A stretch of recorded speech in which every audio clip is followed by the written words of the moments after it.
अनजानी राहों पर सिर्फ वीर आगे बढ़ा करते हैं, कायर तो मंजिल की राहों पर सिर्फ तलवारों को बजाते हैं। दोस्तों, ये कहना था 17वीं सदी के एक ऐसे महान फ्रांसीसी योद्धा का जिसने अपनी योग्यता और वीरता के दम पे पूरे 50 सालों तक यूरोप पे राज किया था।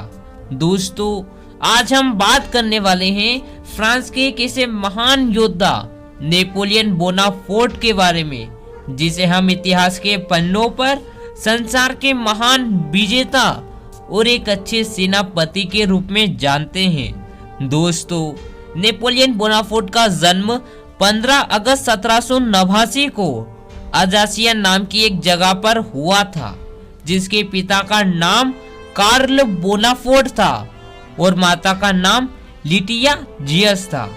नेपोलियन का जन्म वैसे तो एक गरीब परिवार में हुआ था, लेकिन दोस्तों वो अपनी मेहनत और एक काबिलियत के दम पे 1804 में फ्रांस के सम्राट भी बन गए थे।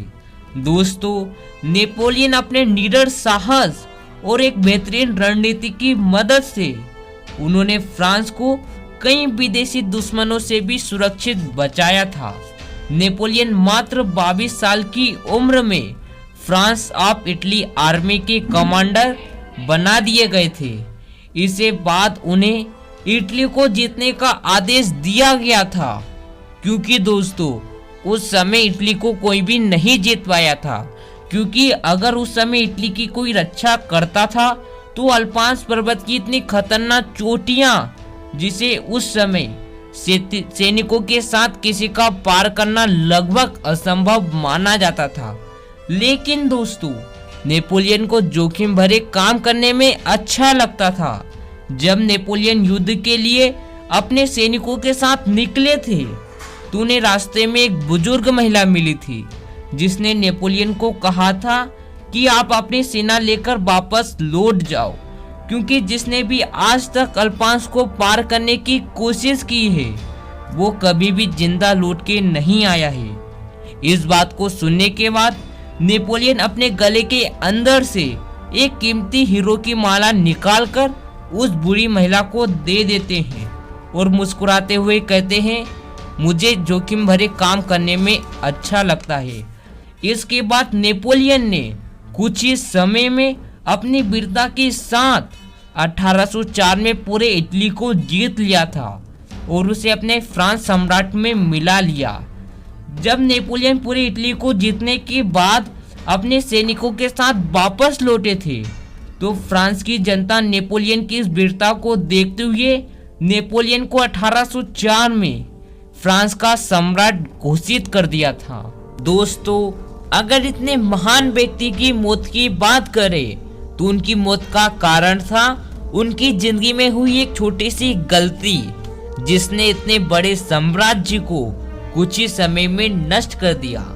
1812 में नेपोलियन रूस पर आक्रमण करने के लिए फ्रांस से अपने 5 लाख सैनिकों के साथ रूस के लिए निकलते हैं, लेकिन रास्ते में रूस की भयंकर सर्दी पड़ने के कारण कई सैनिक रास्ते में ही मर जाते हैं और जब नेपोलियन रूस पहुंचता है तो वह रूस को जीत तो लेता है, लेकिन उसी समय रूस की राजधानी मॉस्को में भयंकर आग लगने के कारण वहां खाने का सभी सामान जल जाता है और नेपोलियन के सैनिक भूखमरी का शिकार होने लगते हैं।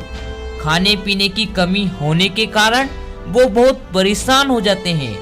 इसके बाद नेपोलियन वापस अपने सैनिकों के साथ फ्रांस आने की सोच लेता है, लेकिन दोस्तों रूस में दोबारा ठंड शुरू होने के कारण नेपोलियन ना चाह के भी 3 महीने और उन्हें वहीं रूस में रुकना पड़ा।